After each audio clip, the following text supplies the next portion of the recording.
એટલે શરૂઆતમાં એવું જરૂર કહી શકું કે અ, વાદ વિશે જ્યારે વાત કરતા હોય એટલે સ્પષ્ટ હોવા જોઈએ કે વાદ એટલે શું. અને અ, સાહિત્યમાં આવા વાદોની જે પરંપરા છે તો એ કઈ છે એનો આપણને આમ તો પરિચય હશે જ એવું માનીને આજે સીધો જ પરાવાસ્તવવાદ વિશે વાત કરવાની છે. પણ વ્યાખ્યાનની શરૂઆત કરું એ પહેલા તો આપની સંસ્થાએ અ, તમારે સાથે જોડાવાની તક આપી એ માટે સૌ સંયોજકો બારૂટ સાહેબ અને બહેનશ્રીનો ખૂબ ખૂબ આભાર માનું છું. અને વિષયની અંદર આપણે હવે પ્રવેશ કરીએ છીએ. મિત્રો, આમ તો છે ને રીબર્થ પછીના યુરોપ નો ઇતિહાસ અને ખાસ કરીને એમાંય બે બાબતોને બહુ જ મહત્વની બની રહે વાદને સમજવા માટે. એ છે ઔદ્યોગિક ક્રાંતિ અને બીજું નૂતન માનવ ચિંતન. આ બે ને જો વિગતે આપણે સમજતા હોય તો એ પછી જન્મેલા વાદને આપણે વિગતે સમજી શકીએ. પરંતુ આપણી પાસે સમય એટલો નથી કે આપણે એ હજારેક વર્ષના ઇતિહાસને સમજવા જઈ શકીએ. એટલે એક રસ્તો તમને એ બતાવું છું કે હમણાં હું વિશ્વ સાહિત્ય શ્રેણી પર વાત કરી રહ્યો છું અને મારા ફેસબુક પેજ ઉપર લગભગ એકાંતરે એના વિડીયો મૂકું છું. એ સિવાય યુટ્યુબ ચેનલ મારી છે એના ઉપર એની ભૂમિકાને વિસ્તારથી મેં કહી. એટલે વિદ્યાર્થીઓ અનુકૂળતા એ તમે એ પણ જોઈ શકો છો ચેનલ પર જઈને. તો ત્યાં તમને આનું અનુસંધાન પૂરેપૂરું મળી રહેશે. થોડીક વાત કરી દઉં વાદ એટલે શું. તો એક તો વિચારને આપણે ઓળખીએ છીએ આઈડિયા, જેની વાત પ્લેટો અને એરિસ્ટોટલે પણ વિગતે કરેલી. અને હવે એ મૂળભૂત બાબતને કઈ ના સમજીએ એવા નથી આપણે રહ્યા ઉત્ક્રાંતિના કારણે પણ. તો એવા વિચાર નું જ્યારે જૂથ બને અથવા તો એક વર્ગ ઉભો થાય અથવા તો એક વિચારને કેન્દ્રમાં રાખીને એક વિચારધારા તૈયાર થાય ત્યારે એ એવી એક જૂથને વિચારના જૂથને વાદ કહેવામાં આવે છે. સ્કૂલ તરીકે પણ આપણે ઓળખતા હોઈએ છીએ. બહુ દૂર ના જોઈએ તો પણ આપણે જાહેર જીવનમાં જે કેટલાક બોલાતા હોય છે એવા વાદોને તમે જાણો જ છો. જેમ કે દ્વૈતવાદ અને અદ્વૈતવાદ ફિલોસોફીનો વિષય છે, પણ એને તમે ઓળખતા હોવ છો. એ રીતે આપણે સાહિત્યના વિદ્યાર્થીઓ છીએ એટલે રસવાદને ઓળખીએ છીએ, રસ પરંપરાને ઓળખીએ છીએ, વક્રોક્તિની પરંપરાને ઓળખીએ છીએ, તો ધ્વનિ પરંપરાને ઓળખીએ. એ એક જાતના વાદ છે. વાદ મતલબ કે ચોક્કસ પ્રકારની વિચારધારા. અને એ વિચારધારાઓ આપણે ત્યાં તમે જોઈ શકો કે 1000 વર્ષના ઇતિહાસમાં વિચારધારાઓ જે પ્રગટી એ બહુ નથી, 7-8 થી વધારે નથી સાહિત્યની વાત કરીએ તો. પણ પશ્ચિમમાં એ પરંપરા જુદી રીતે વિકસી છે. ત્યાં વાદ અને વિચારસરણીઓ ના એક સ્વતંત્ર રૂપે ફેશનની રીતે આવતા ગયા છે અને બદલાતા ગયા છે. પરિણામે ત્યાં એને ઇઝમ્સ તરીકે જુદી જુદી રીતે ઓળખવામાં આવ્યા છે અને એના વારા પલટા આવતા રહેતા હોય છે. તો એવા ઇઝમ્સ ને આપણે જોવાના રહે. અને એ ઇઝમ્સ પૈકી આજે આપણે અતિ વાસ્તવવાદને જોવા છે. અને એ માટે કેટલુંક તમને જે પાવર પોઈન્ટ પ્રેઝન્ટેશન મોકલાવ્યું છે એની અંદરના ચિત્રો કેટલાક ઉપયોગી બનશે, કેટલુંક હું અહીંયા વાંચીશ અને કેટલુંક આપણે જરૂર પડશે તો ચર્ચાથી પણ એને સમજવાનો પ્રયત્ન કરશું. ક્લાસિક, પ્રશિષ્ટ એવો શબ્દ આપણે વાપરતા હોઈએ કે આ પ્રશિષ્ટ કૃતિ છે, પ્રશિષ્ટ કૃતિનો અભ્યાસ પણ કરતા હો છો. તો પ્રશિષ્ટ એટલે શું? તો કે એ પણ એક જાતનો વાદ છે, પ્રશિષ્ટતાવાદ. પ્રશિષ્ટતાવાદને આપણે વિગતે નથી સમજવો, પણ એટલું જરૂર કહી શકીએ કે ક્લાસિક જેને અંગ્રેજીમાં કહીએ છીએ એ પ્રશિષ્ટ એટલે કે જેને સમાજ દ્વારા બહુ આયામી રીતે એને સ્વીકૃતિ મળી છે એ પ્રશિષ્ટ. આપણી પ્રશિષ્ટ કૃતિઓમાં સરસ્વતી ચંદ્ર. તો જુઓ કે સરસ્વતી ચંદ્રને માત્ર એક સમયના સમીક્ષકો દ્વારા નહીં, પણ પછીના ઘણા સમયના માણસો એટલે કે ભાવકો અને જે શુદ્ધ ભાવકો છે અથવા તો જેનું ભાવન વેપાર ઊંચો છે એવા વિવેચકો, એવા સમીક્ષકો નો પણ સાથ મળ્યો છે. તો સ્વીકૃત બન્યું છે એટલે એ ક્લાસિક છે. સમાજ કેટલાક મૂલ્યોને સ્વીકૃત કરતો હોય છે, એને આપણે પ્રશિષ્ટ કહેતા હોઈએ છીએ. એ હેરસ્ટાઇલમાં પણ હોય, એ આપણા કપડામાં પણ હોય, એ કેટલીક ફેશનમાં પણ હોય. તો કાયમી જે સ્વીકારાય છે સમાજ દ્વારા એવું છે એ પ્રશિષ્ટ છે, એની એક ધારા છે. તો એ રીતે આપણે પ્રાચીન સાહિત્યની કેટલીક જે ટકી ગઈ સમયના વહેણમાં અને આપણા સુધી પહોંચી એવી સંસ્કૃતની કૃતિ હોય, ગ્રીકની કૃતિ હોય, યુરોપની કૃતિ હોય, કે ક્યાંયની પણ હોય, તો એ બધી આપણે ક્લાસિક કૃતિઓ તરીકે ઓળખતા હોય. તો આ એક રીત થઈ. શરૂઆતમાં જયારે રીબર્થ એટલે કે મિલ્ટનને આવે છે, પશ્ચિમમાં અંધકારનો યુગ પૂરો થાય છે અને નવજાગૃતિ કાળ આવે છે.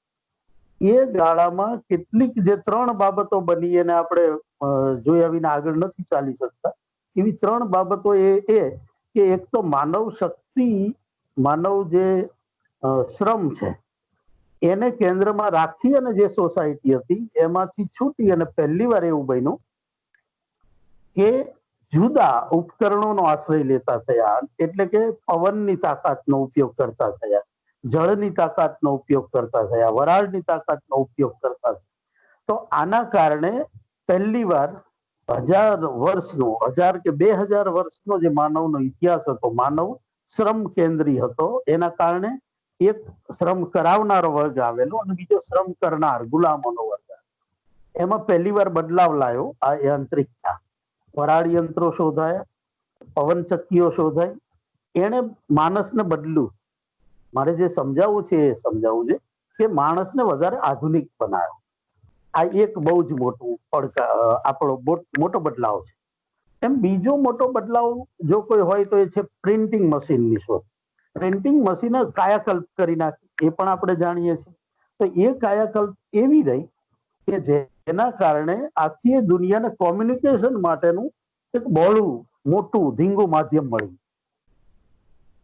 એવો જ બદલાવ પ્રિન્ટિંગના કારણે છાપાઓ આવે છે, એ પેલી વરાળના કારણે રેલવે આવે છે, તો આ તાર આવે છે ને પછી આગળ જતા ટેલિફોન ને એ બધી વ્યવસ્થાઓ છે, આપણે એમાં નથી જતા. પણ ઔદ્યોગિક ક્રાંતિ પહેલા આટલું થઈ ચૂક્યું છે. કોમ્યુનિકેશનનું માળખું, પ્રજા એકબીજાની નજીક આવે એવું માળખું ઘડાયું છે અને એના કારણે એની સીધી અસર સાહિત્ય ઉપર પડી. એ દરમિયાન એક ફિલોસોફીમાં જે મોટો બદલાવ આવ્યો એ પણ આપણે જોઈ લઈએ મોટા ઓલા રીતે, કે કોપરનિક્સ આવે, પછી ગેલેલિયો આવે. આ બધા વિજ્ઞાનીઓ આવે છે. એણે પહેલી વાર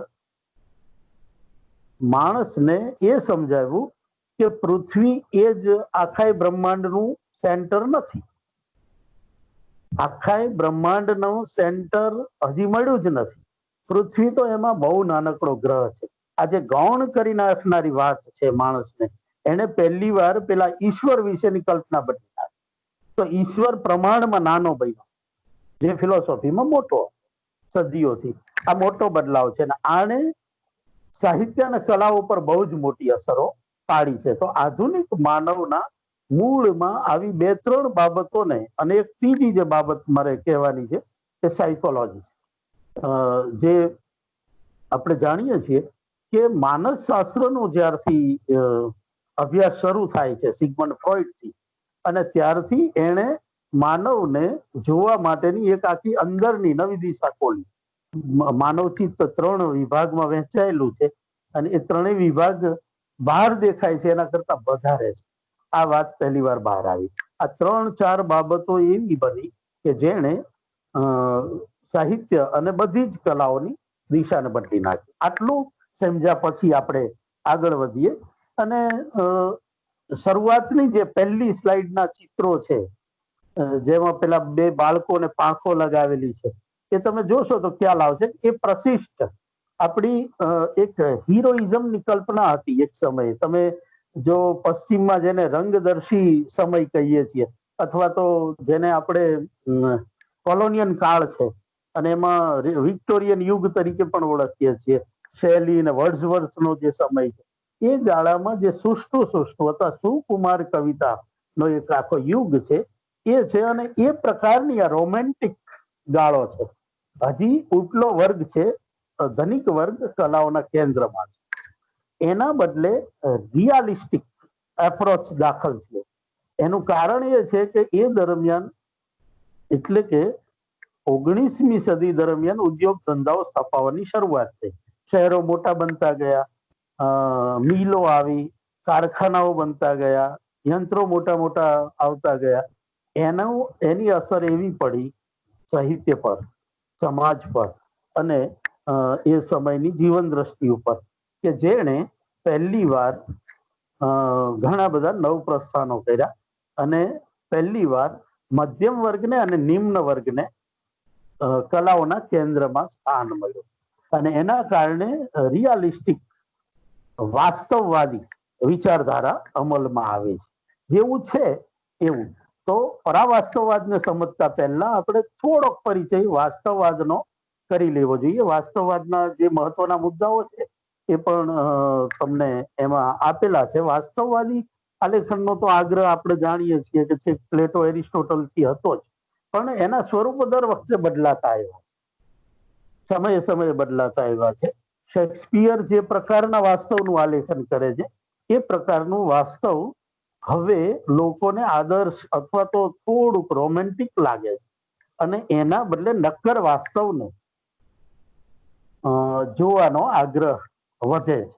તો આ બાબત કેન્દ્રમાં છે. વાસ્તવવાદી કેટલીક ફિલ્મોના નામ, એના લક્ષણો, એ બધું તમને પેલી સ્લાઇડમાં આપ્યું છે, અને ફોટોગ્રાફ્સ પણ આપ્યા છે, જેની અંદર મજૂરો કામ કરે છે એ ફોટોગ્રાફ જોશો, અથવા તો એ સમયનો જે મિડલ ક્લાસ છે એ જે રીતે ડાઇનિંગ ટેબલ પર બેસી અને હાથમાં સિગાર લઈ અને બેઠો છે, મજૂરો છે, ઇંગ્લેન્ડ અમેરિકન મજૂરો, તો એ મજૂરો જે રીતે જિંદગી જીવે છે, અથવા જેવા છે એવા. પેલા રાજાઓ હતા એ ચોક્કસ પોઝમાં ફોટા પડાવતા. અહીંયા તમે જુઓ ચિત્રમાં જેવા છે એવું આલેખવાનું વલણ આવે છે.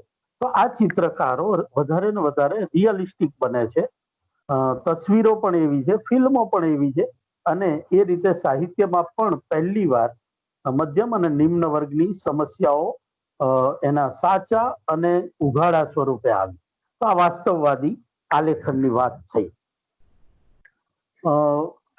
એમાં છે ને કશું સબલાઇમ કરવાની વાત નથી, જેનો આગ્રહ ગ્રીક પરંપરામાં તો બહુ જ હતો, લેટિનમાં પણ ક્યાંક હતો, અને અંધકારમાં એ ખોવાયા.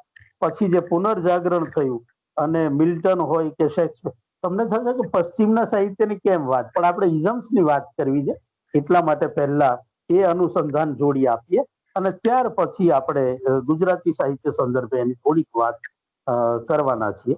તો આપણે ત્યાં કેટલીક ફિલ્મો તમે જોઈ હશે. હસી મજાકમાં આપણે બોલતા હોય છે કે આ નંબરિયા પડવા લાગ્યા, પણ અંત તો ખબર જ ના પડી. તો એવી જે ફિલ્મો આવી હતી એ પણ વાસ્તવવાદી ફિલ્મો છે. જેવું જીવન છે એવું ને એવું જ ફિલ્મોમાં બતાવવું છે, આ ઉદ્દેશ રહેલો છે. તો વાસ્તવવાદ આ રીતે માણસને પહેલી વાર કેન્દ્રમાં લાવી દે છે. વાસ્તવવાદમાંથી જન્મેલા વાદો બે, એક તો પ્રકૃતિવાદ, નેચરલિઝમ, અને બીજો આદિમતાવાદ, પ્રિમિટિવિઝમ.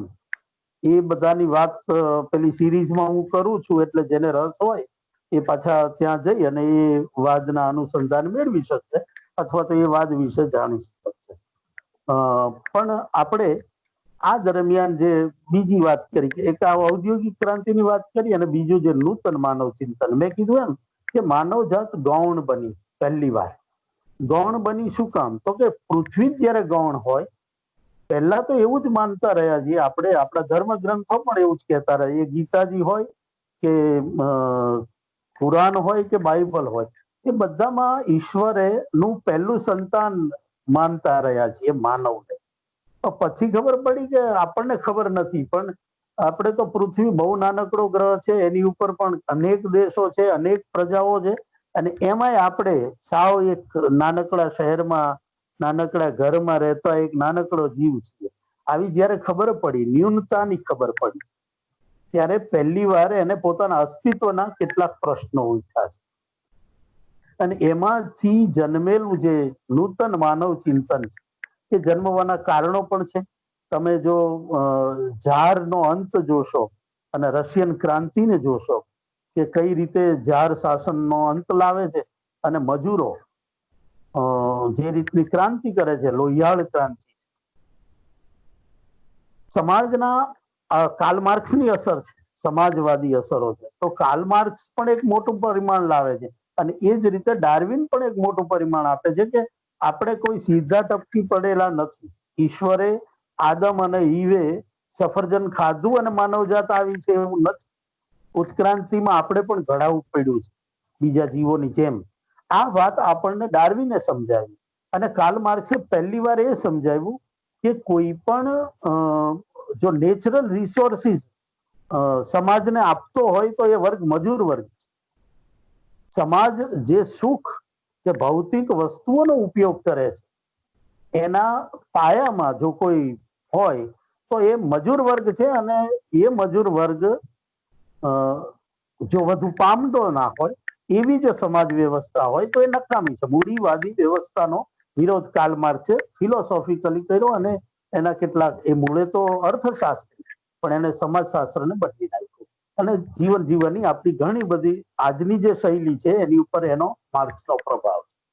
તો આ રીતે માનસિક મેડિકલ ક્ષેત્રમાં, આયુર્વેદ, આપણે ઉત્ક્રાંતિના ક્ષેત્રમાં, એમ વૈવિધ ક્ષેત્રમાં પરિવર્તનો આવ્યા જેને માણસને કેન્દ્રમાં લાવી દીધો.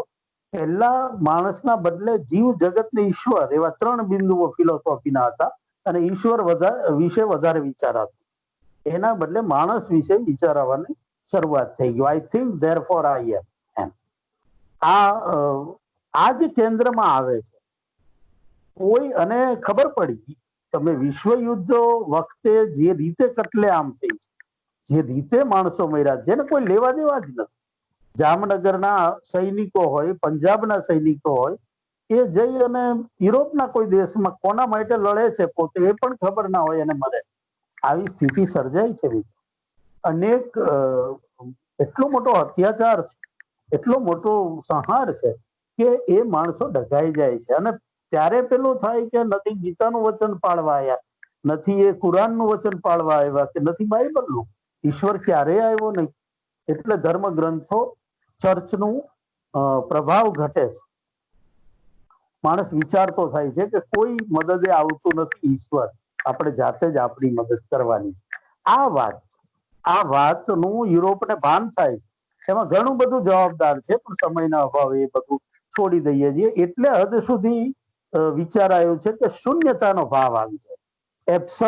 એબ્સર્ડ વિશે પણ જાણતા હશો, અથવા તો એની આપણે જ્યારે ત્યાં સિરીઝમાં વાત કરશું ત્યારે તો ત્યાં સુધી આવી જાય કે ખબર પડે કે આ વિશ્વની અંદર કોઈ વ્યવસ્થા જ નથી, અતંત્ર છે. વેઇટિંગ કરીએ છીએ આપણે, ખાલી વેઇટિંગ કરીએ છીએ, કોઈ આવતું નથી. આજે વેઇટિંગ ફોર ગોડો, બેકેટનું જે નાટક છે આપણે જાણીએ, એ આનું તો પ્રતીક છે. અતંત્રતા બતાવે છે. કશું કોઈ જ રાહ જોવાની. સિસિફસનો જે મિથ ઓફ સિસિફસ જ્યારે આપણે જાણીએ ત્યારે આપણને ખબર પડે કે નિરર્થક મહેનત છે. આપણે સદીઓથી મારું બાળક મોટું થશે, ભણશે, પછી નોકરીએ લાગશે, પછી લગ્ન કરશે, વળી એના બાળક વળી મોટું કરશે, પરણશે, આ છે, મૃત્યુ પામશે. આ બોર્ડમ જે છે, આ ઘટમાળની બોર્ડમ છે, એક ધારાપણાનું બોર્ડમ, ત્યાં માણસ જાગૃત થઈ ગઈ અને એને એ ખબર પડવા માંડી કે આ બધું જ અર્થ વિના. હવે આવી સ્થિતિમાં માણસને કરવું શું? કલાકારો ક્યાંક શ્રદ્ધા શોધે છે.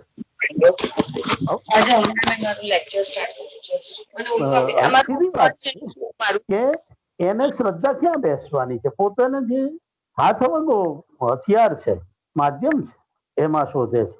તો એ સમયના ચિત્રકારો, એ સમયના શિલ્પીઓ, એ સમયના કવિઓ પેરિસને કેન્દ્રમાં રાખી અને ભેગા થાય છે. યુરોપનું અને એમાંય પેરિસનું બહુ જ મોટું પ્રદાન છે. આધુનિક સાહિત્યના ઇતિહાસને જ્યારે જોઈએ ત્યારે આપણને એ વાતનો ખ્યાલ આવે. તો આપણે વાત કરી હતી ઇઝમ્સની કે જે આદિમતાવાદ અને પ્રકૃતિવાદમાં જાય છે. એનો એક બીજો એ પણ એક આમ રીતે જો જોવા જાઓ તો વાસ્તવવાદને જ પુરસ્કારે છે. એક છેડે આદિમતા સુધી જતા રહ્યા કે આપણે આ સોસાયટી આવી એટલા માટે પ્રશ્નો છે. આજકાલ એક સરસ મજાનું વોટ્સએપમાં મેસેજ ફરતો હોય છે ને કે પેલો ઉત્ક્રાંતિની જે ક્રમ બતાવ્યો છે વાનરનો, એમાં છેલ્લો મનુષ્ય જે આધુનિક જે પાછો ફરે અને કે ભાઈ પાછા ફરો, ખોટી બાજુ જતા રહ્યા છે. આજે છે ને એ મેસેજ ખરેખર આધુનિક ગાળામાં જન્મો છે કે આપણે આદિમતા તરફ વળો, મૂળ તરફ વળો. તો આ વિચાર એમાંથી આવેલો અને એના કારણે આધુનિકો જે જન્મા એમને બે ત્રણ વાતે તો બહુ જ વાંધા પડી ગયા પરંપરા સાથે. એક, ઈશ્વર નથી. એટલે તમે જો કવિતાઓ જોશો ને, તમે જે સરિયલ કવિતાઓ હોય વાંચશો, આગળ હું થોડીક નિર્દેશો કરીશ, તો એ કવિતાઓની અંદર આપણને ખબર પડશે કે ઈશ્વરને બહુ ગાળો દીધી. કારણ કે હજારો વર્ષ સુધી જેની ઉપર શ્રદ્ધા હતી એ આવા કપરા સમયે આવ્યો નથી. તો એ ઈશ્વર સાથે તો બંધ જ છે, રીતસર. બીજો બંધ એ છે કે ચર્ચ અને સમાજ દ્વારા, આગેવાનો દ્વારા જે એમને શ્રદ્ધા આપવામાં આવી હતી, એક પરંપરા આપવામાં આવી હતી, એક ઘડતર કરવામાં આવ્યું હતું, એ કશી જ કેળવણીએ એને મદદ ના કરી માણસ બનવામાં. માણસ જાણે કે રાક્ષસ બનવા માટે જ જાણે આ બધી પરંપરાઓનો ઉપયોગ કરતો હોય એવું ફીલ થાય છે. અને એના કારણે એ શ્રદ્ધા ગુમાવી દે છે, એના કારણે એ પરંપરાનો ત્યાગ કરે છે. તો પરંપરાનો ત્યાગ કરો તો શું કરવું? સીધી વાત છે. જો પરંપરા છોડવી હોય અને એમ જ ઉભા રહેવું હોય તો બિલકુલ નવપ્રસ્થાન કરવું પડશે. અને તમે જોઈ શકો કે એમાં થિયેટરની ટ્રેડિશનની વિરોધ છે, એમાં ચિત્ર અને નૃત્ય શિલ્પીઓ આ બધાએ ટ્રેડિશનનો વિરોધ કર્યો છે. ચિત્રકારોએ કઈ રીતે કર્યો? તો કે પ્રકૃતિ રિયાલિસ્ટિક જે ચિત્રો જેવું છે એવું દોરતા હતા, જેવા છે એવા કલરોનું અનુકરણ કરતા હતા, એ છોડી દીધું અને એના બદલે ભૌમિતિક આકારોનો ઉપયોગ કરવાની શરૂઆત કરી. એક ચિત્ર તમે જોશો એની અંદર ભૌમિતિક આકારોથી બનાવ્યું છે ચિત્ર. એ દિશા પકડી કે મારે કંઈક જુદું કરવું છે. તો આ એક વાત. બીજું, એમણે એ નક્કી કર્યું કે આમે કલાને મૂળભૂત રીતે બે વસ્તુ કીધી હતી કે એક એનું ફોર્મ અને બીજું કન્ટેન્ટ. તો ફોર્મ ઉપર પ્રાધાન્ય આપ્યું કારણ કે પરંપરા એટલું નહોતું હોય. તો ફોર્મ ઉપર જયારે આપ્યું એટલે એ રૂપવાદી બન્યા, આકારવાદી બન્યા અને આ પણ એક લક્ષણ બની ગયું છે. હવે આ જે નૂતન માનવ ચિંતન આવ્યું એમાંથી કેટલાક વાદો જન્મા. એક તો પ્રતીકવાદ, સિમ્બોલિક રીતે. એનો મતલબ એવો નહીં કે પહેલાના કવિ કે લેખકો સિમ્બોલિક રીતે કહેતા જ નહીં. તમે સોફોક્લિસ અથવા તો ગ્રીક કાળના તમે પુસ્તકો જોશો કે ગ્રંથો જુઓ, મિડલ જે લેટિન છે ગ્રંથો, અથવા તો તમે રીબર્થ પછીના જુઓ, સર્વાન્ટિસ દાખલા તરીકે, સર્વાન્ટિસનો આપણે ડોન ક્વિક્સોટ જોઈએ, ડોન ક્વિક્સોટ, તો એની અંદર ઘણું બધું પ્રતિકાત્મક કીધું, પણ એ પ્રતિકવાદી નથી. ફેર એટલો છે, પ્રતિકવાદી છે સિમ્બોલિઝમ જે છે એ એક સમજ સાથે આવેલું છે, એની પણ વાત અલગથી કરવી પડે. એટલે એમાં નથી જતા, પણ એક પ્રતિકવાદ જન્મે છે. એમાંથી ક્યુબિઝમ જન્મે છે, ઘનવાદ. આગળ મેં કીધું એમ મૂળ ચિત્રમાં અને પછી એ સાહિત્યમાં આવે છે. અને ફ્યુચરાલિઝમ, ભવિષ્યવાદ, એને પણ એક દિશા ખોલેલી અને ઘણી બધી રચનાઓ એમાં પણ થઈ છે. અને પછી જે આવે છે એ બે આપણા માટે બહુ મહત્વના છે આજના વિષય માટે. એમાંથી એક દાદાવાદ અને બીજો છે અતિવાસ્તવવાદ. દાદાવાદની વાત એટલે કરવી પડે કે એમાંથી જન્મ થયો છે અતિવાસ્તવવાદનો.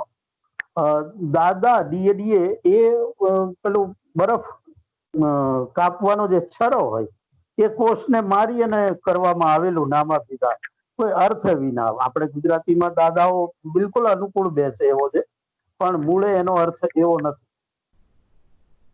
રેન્ડમ, બસ એમ જ નામ આપેલું.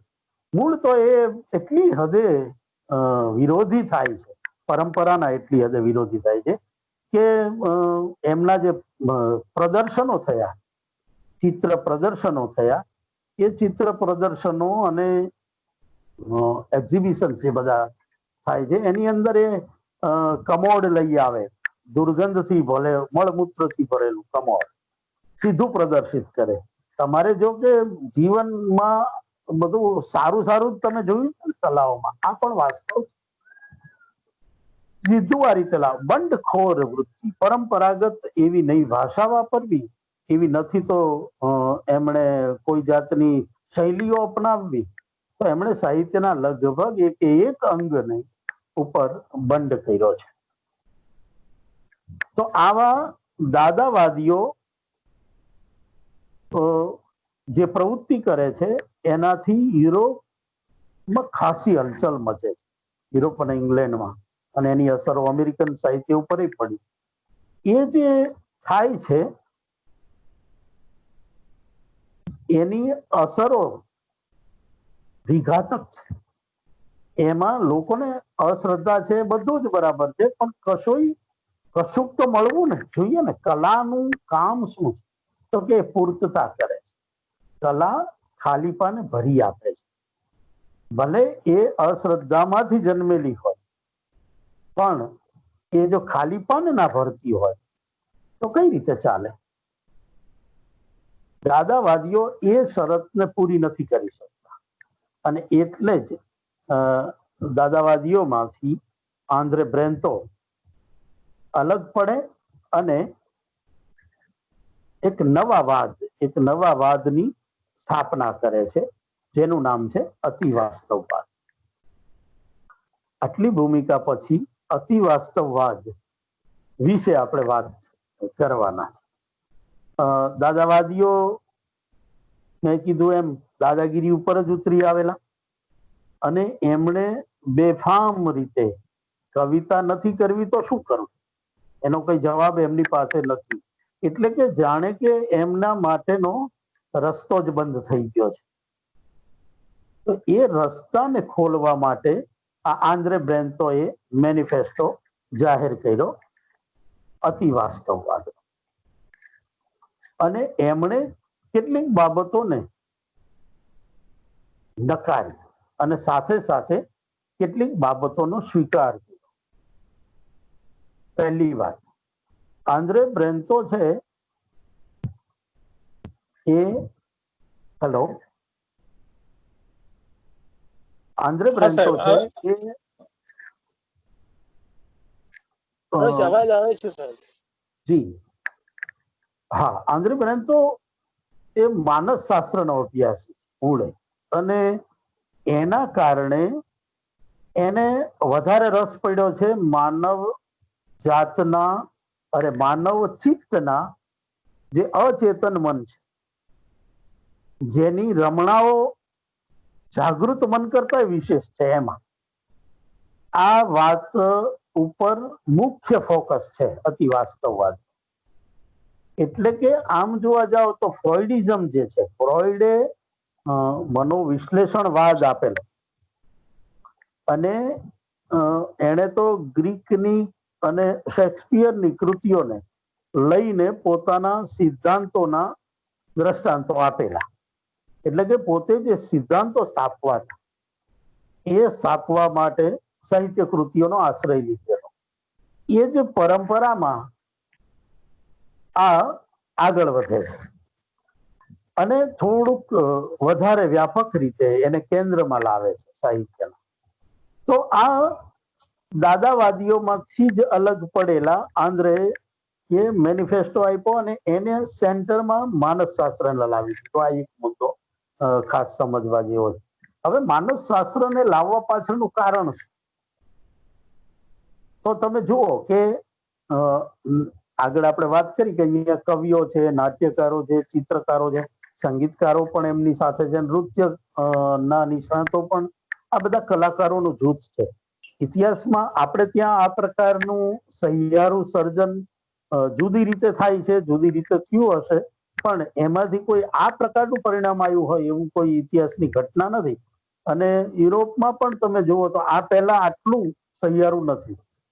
આધુનિક ગાળાની જે શરૂઆત છે ને, વિશ્વ યુદ્ધો વચ્ચેનો જે ગાળો છે, બે વિશ્વ યુદ્ધો વચ્ચેનો, એ ગાળા દરમિયાન જે યુરોપની અવ્યવસ્થા છે, અરાજકતા છે, જે પ્રકારની વિચ્છિન્ન એવી અવસ્થા છે, અને જેને કહેવાય ને કે ક્ષણભંગુર જીવન છે. થિયેટર પણ એટલે તો બદલાયું છે કે 3 કલાકના ઓપેરા ના ચાલે, 1.5 થી 2 કલાકના નહીં ચાલે, 10-10 મિનિટના. તમે એ સમયના કેટલાક જે નાટકો છે એ 5 મિનિટનું નાટક હોય, 10, અને છતાંય ફૂલ લેન્થ નાટક. આવા જે પ્રયોગો થયા છે એનું કારણ એની એ ટાઈમની વ્યવસ્થા છે. કારણ કે ગમે ત્યારે વિમાનો આવે, ગમે ત્યારે સાયરન વાગે અને બંકરમાં સંતાઈ જવાનું, એવી નિરાતની જિંદગી જ નથી. એ સમયના કારણે, એ સમયની સ્થિતિના કારણે લઘુ સ્વરૂપો કેન્દ્રમાં એક તો આવે છે. બીજું કે એ ભયાનકતાની અસર કેવી હશે ચિત્ત ઉપર, એ આપણે આજે કલ્પી ના શકીએ. કદાચ કોરોનાના કારણે આપણને થોડું એ ફીલ કરાવે. શું ફીલ કરાવે? તો કે આપણને બીક લાગે છે, ક્યાંય પણ સ્પર્શ કરતી વખતે બીક લાગે. હવે તમે વિચાર કરો કે માનવ જાત સ્પર્શ વિના કેટલું રહી શકે અને કેટલું રહેવું. સામાજિક પ્રાણી છીએ આપણે. આ જે સમસ્યા આજે છે, બધાના જુદા જુદા સંવેદનાના સ્તર હોય, એટલે જુદી જુદી અનુભૂતિ હોય, પણ જે સેન્સિટિવ છે એના માટે આ એક બહુ જ મોંઘી મુશ્કેલી છે. તો એ સમયે તો બધા પ્રકારની મુશ્કેલીઓ સામેલ છે, અને એ ટાઈમે આ સેન્સિટિવ કલાકારો ચિત્તમાં જે અનુભવે છે એ એવું અનુભવે છે કે ભયાનક વાસ્તવને એ જોવે છે, જે ખુલ્લી આંખે નથી દેખાતું પણ એના ચિત્તથી દેખાય છે. એવા ચિત્તમાં પ્રવેશ કરવાનો છે આ કવિઓ અને લેખકોનો મુખ્ય ઉદ્દેશ. એ છે કે આ ડોળાને અંદરની બાજુ ફેરવી નાખીએ. આપણી જે આંખો બહારનું વાસ્તવ જુએ છે એના બદલે આ ડોળાને ફેરવીને અંદર લઈ જઈએ અને આ પાછળ પડેલા આ ચિત્તના અતલ ઊંડાણોને તપાસીએ, અથવા તો એને ઝીલેલી એક્શન રિએક્શનની ક્રિયાઓને તપાસીએ. આ જગત સુંદર છે, નો ડાઉટ, પણ એમાં કુરૂપતા કઈ ઓછી તો નથી.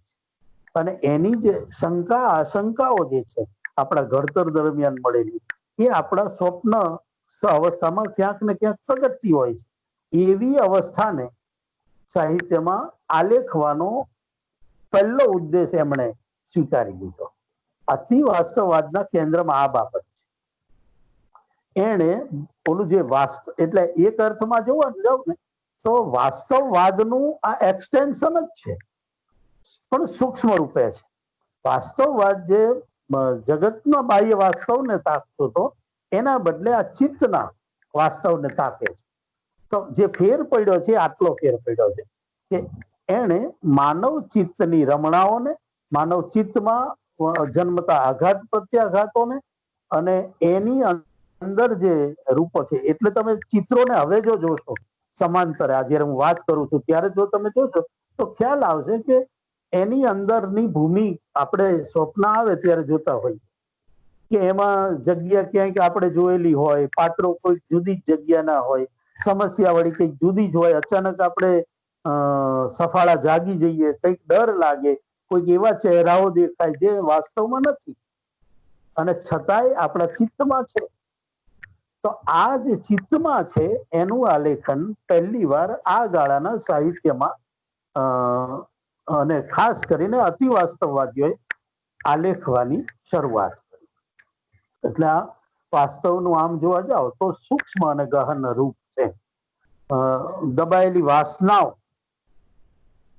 સ્વપ્નોને ફ્રોઈડે તો એ જ કીધેલું છે કે સ્વપ્ન ક્યારે આવે છે. આપણે ત્યાં જ્યોતિષીઓ જુદી રીતે જોવે છે, જુદી વાત છે કે ભવિષ્ય કથન કરે છે સ્વપ્નો. હશે, શક્ય છે, શક્યતાઓ છે, પણ ફ્રોઈડ એનાથી જુદું કહે છે. ફ્રોઈડ એવું કહે છે કે એ આપણી નહીં પૂરી કરાયેલી ઈચ્છાઓ છે, અથવા તો ઘણી વાર દબાઈ ગઈ હોય, ઘણા બધા કારણો હોય, ઘરના વાતાવરણથી માંડી, સ્કૂલિંગ, આસપાસનો જે સંસાર છે એનાથી ઘણી બધી ઈચ્છાઓને આપણે વાળવી પડે છે. અને એવી ઈચ્છાઓ મોકળા મને સ્વપ્નોમાં પ્રગટ થતી હોય છે. અને તમે જુઓ કે અતિ વાસ્તવવાદીઓ જે કવિઓ છે, આમ તો દાદાવાદીઓ એ પણ એ પ્રયોગ કરેલો ને એ અતિ વાસ્તવવાદમાં આગળ ચાલ્યો, એ ઓટોમેટિક રાઇટિંગ. આ ઓટોમેટિક રાઇટિંગનો આપણે ત્યાં પ્રયોગ કરેલા. રેમઠના જે કવિઓ છે એમણે આપણે ત્યાં ગુજરાતી સાહિત્યમાં પ્રયોગ કરેલા. એ સારો નથી પ્રયોગ કે, પણ હું તમને જણાવું, અફીણ લઈને, અતિશય દારૂ પીને અથવા તો એવા ડ્રગ્સ લઈને એ કવિઓએ સભાન રીતે એવું વિચાર્યું કે આવો ડ્રગ્સ લેવાથી હું જે સંસ્કાર ધરાવું છું, કારણ કે આપણે છે ને અત્યારે કોઈ પણ રીતે આપણે ઉઠવા બેસવા વાત કરતી વખતે અનકોન્શિયસલી આપણને ખબર છે કે આપણને કોઈક જોઈ રહ્યું છે, અને એના કારણે આપણે એક ચોક્કસ રીતે સભ્ય રીતે વર્તવાનું ટેવ પડી જાય છે. આપણે એકલા હોય ને ત્યારે પણ કેટલીક અંશે એ સભ્યતાને ટાળી નથી. કવિઓને એની સાથે વાંધો છે, ખાસ કરીને અતિ વાસ્તવવાદી કવિઓ જે છે એમને, એ કલાકારોને આવી કેળવણી સામે જ વાંધો છે. બ્રેન્તોનો જો મેનિફેસ્ટો આપણે વાંચીએ તો એમણે યુનિવર્સિટીઓ અને ચર્ચનો બહુ જ મોટો વિરોધ કર્યો, એટલે કે આપણો તો વિરોધી કહેવાય એક અર્થમાં. એનું કહેવાનું એમ છે કે શિક્ષકો અને ટીચરો અને પ્રીચરો, ધર્મ નું જ્ઞાન આપનારાઓ, આ બંને માનવ જાતના સૌથી મોટા દુશ્મનો છે. આઘાત લાગે આપણને, પણ એ હકીકત છે. એનું કહેવાનું એમ છે કે આ બંને એટલે કે ધર્મગુરુએ અને શિક્ષકોએ આપણી કુતૂહલ વૃત્તિને અથવા તો આપણી અંદર જે નેચરલ પડ્યું છે, ઈશ્વરે જે માટે જે રીતનું ચિત્ત આપ્યું છે એ ચિત્તને ઈસ્ત્રી મારી છે, એને ચોક્કસ રીતે કેળવી અને દબાવી દીધું છે, અને એના કારણે આપણે આપણી ઈચ્છાઓને જીવી નથી શકતા. શિક્ષકોના કારણે, કેળવણીના કારણે આ વસ્તુને હટાવી દેવા માટે એમણે ડ્રગ્સ પીધા, એમણે દારૂ પીધા અને મગજને ફ્રી કરી અને કંઈ પણ ચિંતા વિના જે આવે તે લખ. અને એટલે જ તમારી જાણ ખાતર કે ગાળોના રદીફ કાફિયા વાળી ગઝલો આવી, ગુજરાતી સાહિત્યમાં એવું લખાયું છે, પ્રગટ પણ થયું છે રેમઠના અંકોની અંદર, તો આ પ્રકારનું આવ્યું છે.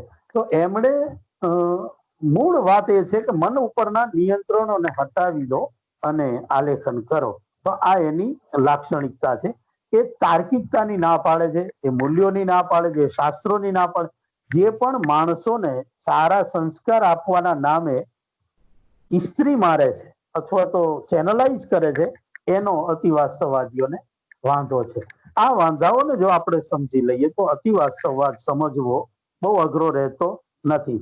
એટલે કેટલુંક અતિ વાસ્તવવાદની અંદર આ બને છે.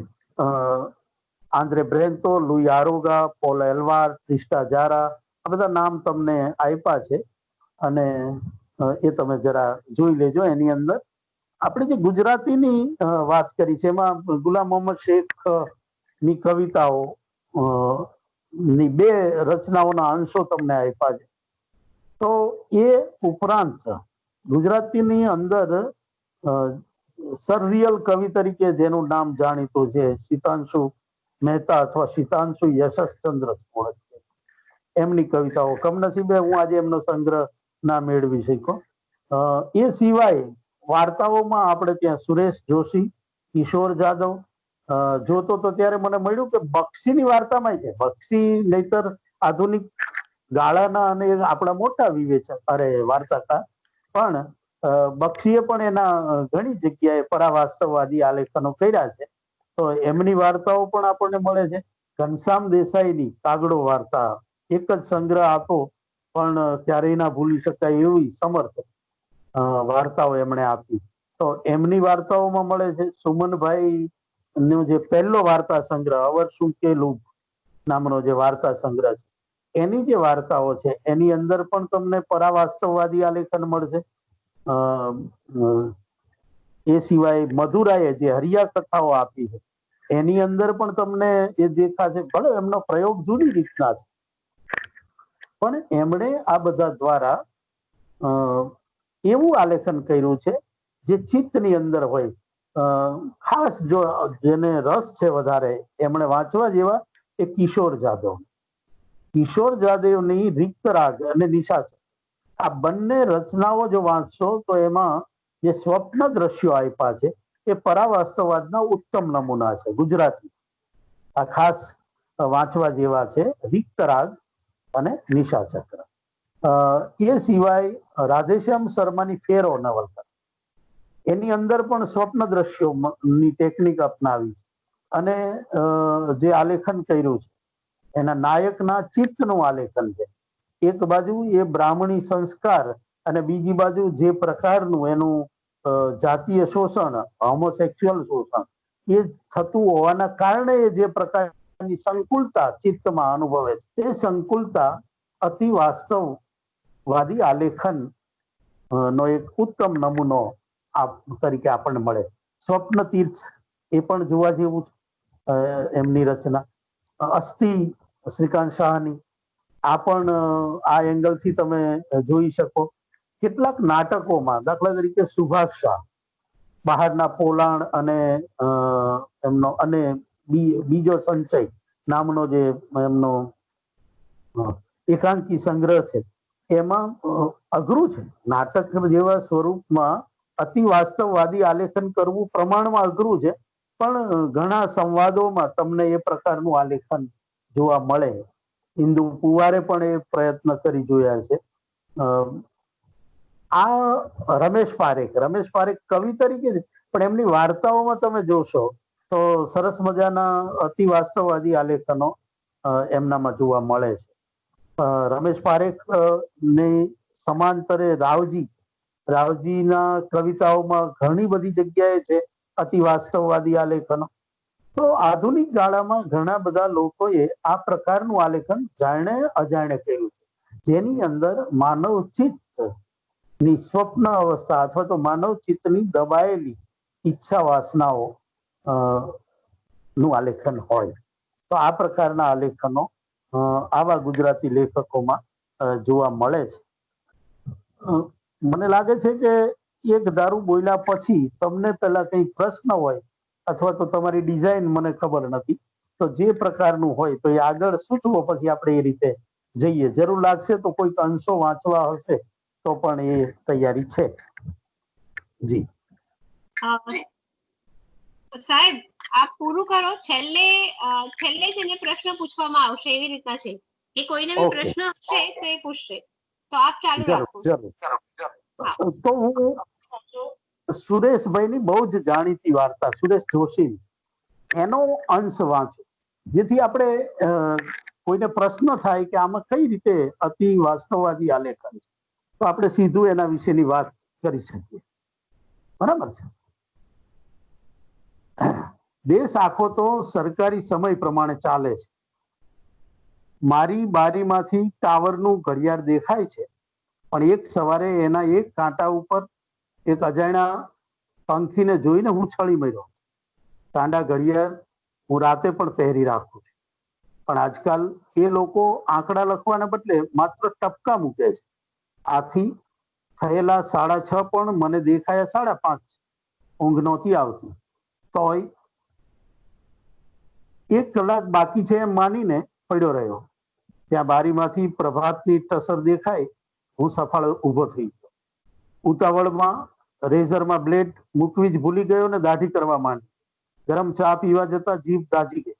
મોજા ઊંધા પહેરી લીધા. તાળું વાસવા જતા યાદ આવ્યું કે ચાવી તો અંદર રહી ગઈ. મને થયું આજની 7:30ની બસ જરૂર હું ચૂકી જવાનો. પણ બસ સ્ટોપ પર પહોંચ્યો ત્યાં જ એક બસ આવી. કયા રૂટની હતી, ક્યાં જવાની હતી એ જોવાનો સમય પણ ક્યાં હતો. છતાં જરા દ્વિધા તો થઈ, જાઉં કે ન જાઉં. ત્યાં તો લોકોના ધક્કાએ જ મને બસમાં ચડાવી દીધો. બસમાં ભીડ એટલી હતી કે પાસેના માણસની પીઠ જ હું જોઈ શકતો હતો. બસ ચાલવાની ગતિનો પણ અનુભવ થતો નહોતો. મારી દરરોજની બસના પરિચિત માણસોનો અવાજ સાંભળવાનો પ્રયત્ન કર્યો, પણ મને એક અસ્પષ્ટ ગણગણાટ સિવાય કશું સંભળાતું નહોતું. મનમાં રહી રહીને શંકા થયા કરતી હતી, ખોટી બસમાં તો નથી ચડી ગયો. જો આ વાસ્તવમાંથી પરાવાસ્તવમાં લઈ જવાની ક્ષણ, એટલું જ મેં અહીંયા તમારી સામે રજૂ કર્યું એ વાર્તામાં. પણ એ જે એની શંકા છે અને પછી આખી વાર્તા અગતિ ગમન, તમે જુઓ કે પછીની આખી વાર્તા ચિત્તની ભૂમિકાએ ચાલી છે. આ વાર્તા વાંચજો એટલે ખ્યાલ આવશે. તો છેક સુધી વાર્તામાંથી ઉતરે છે ત્યાં સુધીનું જે આલેખન છે એ ચિત્તમાં થઈ ગયું છે. એટલે કે બાહ્ય રીતે ગતિ કશી નથી થઈ. વહેલી ઊંઘ ઉડી ગઈ છે, 5:30 કલાક વહેલી. બસ સ્ટેન્ડ હજી એ પહોંચ્યો જ નથી. એ પહેલા તો આખો પ્રવાસ કરી નાખ્યો છે, પણ ચિત્તમાં કર્યો છે. અને એ નિમિત્તે, એના ચિત્ત નિમિત્તે આપણને ખબર પડે છે એના સ્વભાવની, એની ઈચ્છાઓની, એની દબાયેલી વાસનાઓની. તો વાર્તાની અંદર સુરેશ જોશી જે રીતે આલેખન કરે છે એ એક નમૂનો, એક ટેકનિક તરીકે, અતિ વાસ્તવમાં જવાની એક ટેકનિક તરીકે આપણે જોઈ. હવે ઘનશ્યામ દેસાઈ જેની મેં વાત કરી હતી એમાંથી એક અંશ વાંચ. પછી એમની વાર્તાનું નામ કાગડો.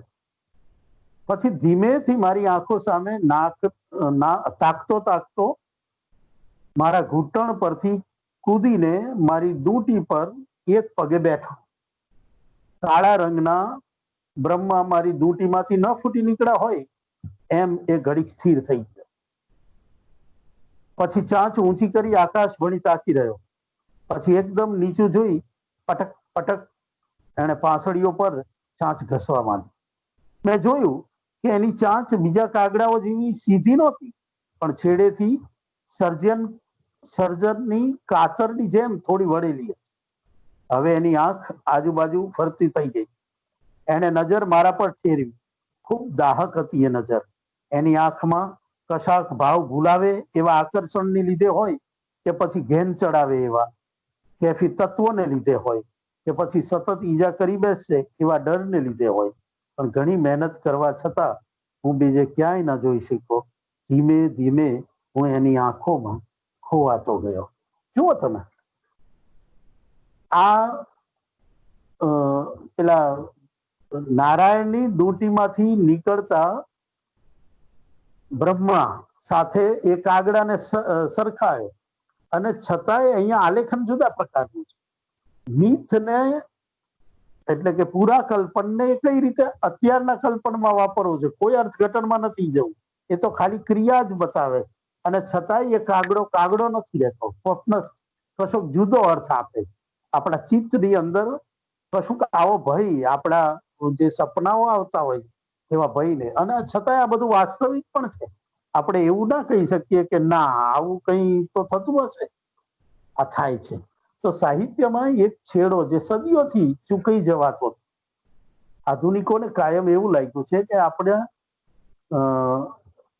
દાખલા તરીકે મહાભારત લઈએ તો મહાભારતકાર ક્યારેય દ્રૌપદીના ચિત્તની અંદર શું ચાલતું હતું એમાં નથી ગયા. દ્રૌપદી શું વિચારતી હશે સહદેવ વિશે, જ્યારે એ જાણે છે કે સહદેવ તો બધું જ ભવિષ્ય જોવે.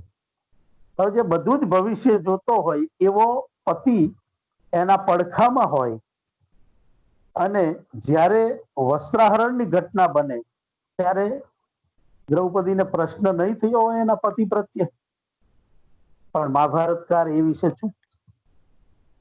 આધુનિકોને કાયમી એ પ્રશ્ન છે કે પાત્રોના મનમાં તો જાઓ. શકુંતલાને ગુસ્સો આવે કે આઈડેન્ટિટી કાર્ડ જેવી વીટી ખોવાઈ ગઈ એટલે મારા અસ્તિત્વનો નકાર. તો એ ટાઈમે દ્રૌપદી શકુંતલાના ચિત્તમાં શું ચાલ્યું છે એને ચૂકી ગયા છે.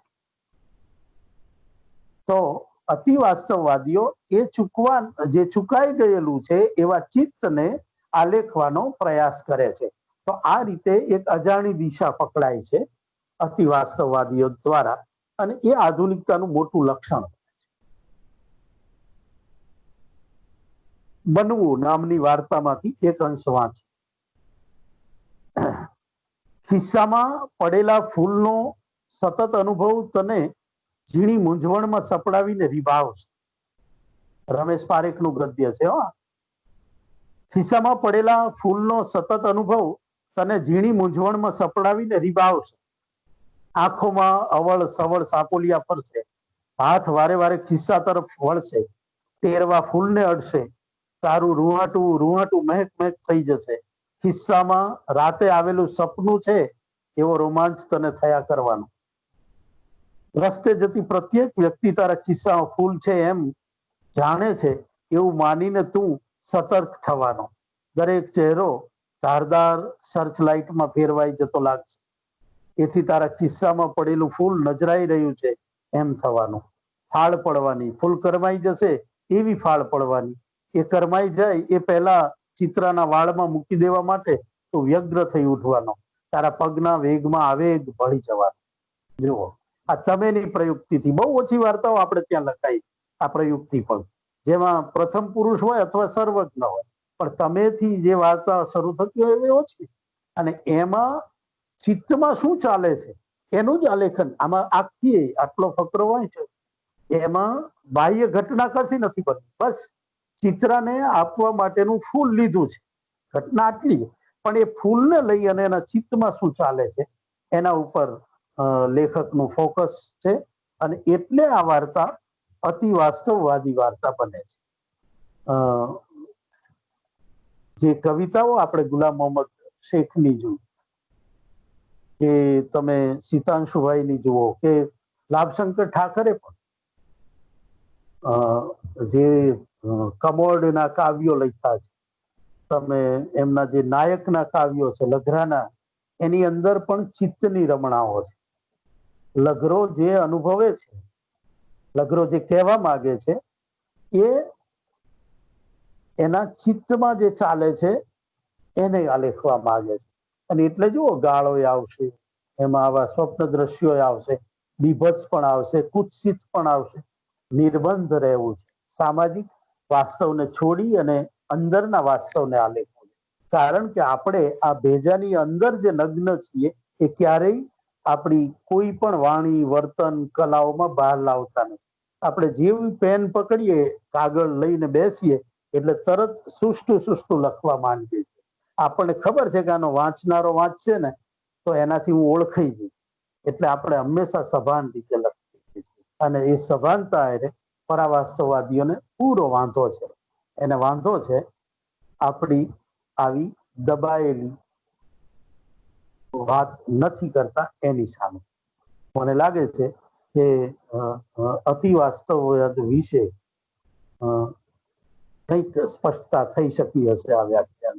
છે મારી પાસે ઘણું કહેવાનું, પણ સમય મર્યાદાને ધ્યાનમાં રાખી અને અહીંયા 3-4 મિનિટ બાકી છે એટલે વિરામ લઈએ આપણે. અને આભાર તમારો. સાહેબ, બહુ જ સરસ, બહુ સારી ભૂમિકા બાંધીને તમે અતિ વાસ્તવવાદ પર આવ્યા. મારે ખાલી એ તમને પૂછવું છે કે ચંદ્રકાંત બક્ષીની જે પેરાલિસિસ છે અને મધુરાયની સરળ અને શંપા છે, તો એ અતિ વાસ્તવવાદની કૃતિ ન કહેવાય? હા, જરૂર જરૂર. આપણે ત્યાં શું છે કે એક માન્યતા એવી થઈ ગઈ છે કે અતિ વાસ્તવવાદ હોય ને એટલે એની અંદર પક્ષીઓ અને સિમ્બોલિક રીતે એવું જ કહેવાયું હોય. એ નથી, એવું નથી. એટલે જ મેં રમેશ પારેખની જે રચનાનો જે અંશ વાંચ્યો ને, કે તમે આમ થશે, તને આમ થશે, એવી સરળ કથનથી પણ અતિ વાસ્તવવાદી આલેખન થઈ શકે. મૂળ વાત શું છે? અતિ વાસ્તવવાદી આલેખનનો મૂળ હાર્દ એ છે કે નિર્બંધ રીતે તમારા ચિત્તને નગ્ન કરી અને એની અંદર જે ચાલે છે એને આલેખો. બસ વાત આટલી. કોઈ પણ નિયંત્રણો સભ્યતાના, કોઈ પણ નિયંત્રણો મૂલ્યોના છોડી દો. તમારા મગજમાં કોઈ પણ મોટો માણસ તમારી સામે આવીને માનો કે ઊભો છે, એના નાક ઉપર માખી બેઠી છે, આપણે જોઈએ છીએ, તો ઉડાડી નથી શકતા. કેમ? તો કે એ સભ્યતા ના કહેવાય. પણ એ ટાઈમે આપણને ઈચ્છા થાય કે એક લાફો મારીને ઉડાડવું આ માખીને, તો એ પરાવાસ્તવવાદ છે. કારણ તો કે ચિત્તમાં આવું આવ્યું છે એટલે મેં લખ્યું. ખ્યાલ આવ્યો? જેને પ્રેમ કરો છો બધું જ ગમે છે, પણ સાથે આપણને એમ થાય કે અત્યારે સહેજ નાક પાસે છે ને આ કચરો ચોઈટો છે કે નથી સેટ થતો, તો એ વાસ્તવને લેવું એમ. મરાઠીમાં કેટલી સરસ મજાની કૃતિ, મને અત્યારે નામ ભૂલાઈ ગયું, પણ જેની પ્રેમ કથા જ શરૂ થાય છે પેલા ટોયલેટ પાસેથી, કુત્સિત લાગે આપણને કે અહીંયા રોમેન્ટિક કઈ રીતે થઈ શકાય, પણ થઈ શકાય.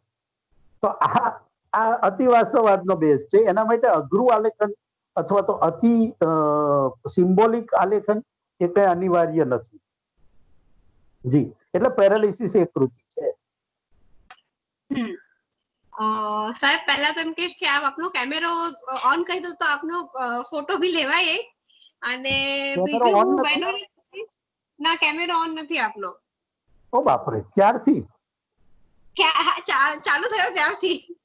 માય ગોડ, તમે કીધું આ તો મને નુકસાન ગયું ને. હું કેટલો સરસ બેઠો તો નુકસાન. પણ ફોટા થઈ જશે હવે. અચ્છા, અને મારે વિદ્યાર્થી મિત્રોને કઈ પ્રશ્ન હોય તો જરૂર પૂછજો. હા, એ જ બહેનોમાંથી કોઈને પ્રશ્ન હોય તો સાહેબને પૂછી શકો છો. સાહેબ અવનીબેન નહીં? સર એટલું સરસ બધું સમજાવી દીધું છે તો હવે કઈ પ્રશ્ન નથી મને. Thank you sir. હેલો, સારો તારિણી છે. હા વિરાજ. હેલો. હા વિરાજ બોલો. હા, નમસ્તે સર. નમસ્તે. હા સર, આપે જે વ્યાખ્યાન આપ્યું ને એમાં આ તમારી બધી જ વાત કરીને ઈ ધરાતલ આપણું વાસ્તવિક જીવન છે એ બધું બરાબર છે, પણ જયારે એવી વસ્તુઓને લઈને કોઈ સર્જન કરે છે ને તો એને સમાજ સીધી રીતે સ્વીકારતો નથી. જી હા, તો એવું કેમ? કારણ કે જે છે એ હકીકત તો એ જ છે. આપણે તોય બધાને અત્યારે છે ને રોમેન્ટિક દુનિયામાં જીવવું ગમે છે કે જે વસ્તુ હકીકત નથી. જી જી. હા, તો એને સમાજ સ્વીકારતો કેમ નથી? હા, આ પ્રશ્ન આમ જોવા જાવ ને તો છેક 2500 વર્ષ જૂનો છે, જેના કારણે પ્લેટોએ કીધેલું કે કવિઓને બહાર ફેંકી દો નગરની. ઓકે. શું કામ? આ જ કારણે કીધેલું. કારણ કે જો લેખક સાચું કહે છે ને તો સમાજ કોઈ દી સ્વીકારી નથી શકતો. પછી વચ્ચેનો આપણે રસ્તો કાઢ્યો. આપણને ગમે છે એવા સુપર હીરો જે 25 માળની બિલ્ડિંગ થી કૂદકો મારીને ઉભો રહેતો હોય. આપણને ગમે છે એકબીજાની નોટબુક પડી જાય અને એકબીજા સામે રોમેન્ટિક નજરે જોવે અને પ્રેમમાં પડે. આ બધું આપણને ગમે છે, સમાજ સ્વીકાર્ય રાખે છે એટલા માટે.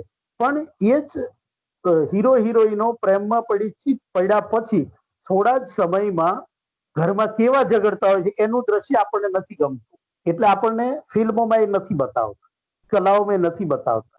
પણ જે ખરેખર સેન્સિટિવ છે, જે ખરેખર ભાવકો છે, અથવા તો જેને કલા દ્વારા જીવનને પામવું છે, એ લોકો તો કલા દ્વારા જેને જીવનને પામવું છે એ લોકો તો કાયમ આવા પ્રકારની અપેક્ષા સાથે જાય જ છે કે જ્યાં એને વાસ્તવ મળે. એટલે એનો એક વર્ગ સીમિત હોય, સમાજ ક્યારેય સ્વીકારે નહીં. કારણ કે સમાજને છે ને ગંદો ચહેરો નથી ગમતો. સમાજને ઉપર કશુંક લગાડેલા ચહેરા જ ગમે છે. એટલે અતિ વાસ્તવવાદ બહુ ચાલતો નથી. આ નથી ચાલ્યો, યુરોપમાં નથી ચાલ્યો, બધે આ માનવ પ્રકૃતિ જ. આપણે કલાના નામે જૂઠ બોલીએ એટલા માટે. સમાજ આખો અલગ પ્રશ્ન છે, કલાની દુનિયા એક અલગ પ્રશ્ન છે. ઓકે, રોમેન્ટિક વાળું જ ગમે છે. એમાં ભારતીય માણસ તો વધારે એવું છે. એટલે આપણે એબ્સર્ડને ક્યારેય ના સ્વીકારી શક્યા. આપણે નિરીશ્વરવાદને ક્યારેય નથી સ્વીકારી શક્યા. આ બધા મૂળમાં કેટલાક આગ્રહો પડેલા છે. Okay, thank you sir. લાગે છે કે તમને સંતોષ થાય છે આ જવાબથી? મૂળ બીજું કોઈ કારણ નથી. કારણ આટલું જ છે, સહેલું નથી બધા માટે.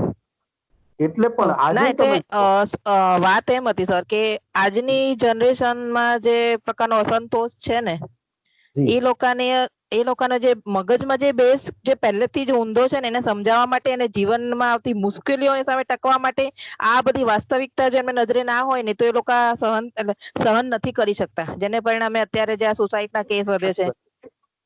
કારણ કે અત્યારે તમે આમ જો એનો સમય જોશો ને તો વર્ચ્યુઅલ વિશ્વમાં કેટલો રહે છે. એટલે કે મોબાઈલથી, ફોનથી, ઇન્ટરનેટથી એના ઘરમાં એના મધર કે ફાધર કે એનું ફેમિલી છે ને એ વાસ્તવ નહીં, એ નથી જીવી શકતો. સાચી વાત છે. પલાયન કરીને વર્ચ્યુઅલ માધ્યમમાં જતો રહે છે ને, કલ્પનાની દુનિયામાં. આ સાચી પલાયન વાત છે. આ યુગનું મોટા મોટું પલાયન છે. અને કદાચ આ કોરોના આપણને એ જ શીખવે છે કે તમે સોશિયલ ડિસ્ટન્સ જે આપણે થઈ ગયું હતું, મૂલ્ય સમજાવે છે કે સોશિયલ ડિસ્ટન્સ કેટલું અઘરું છે.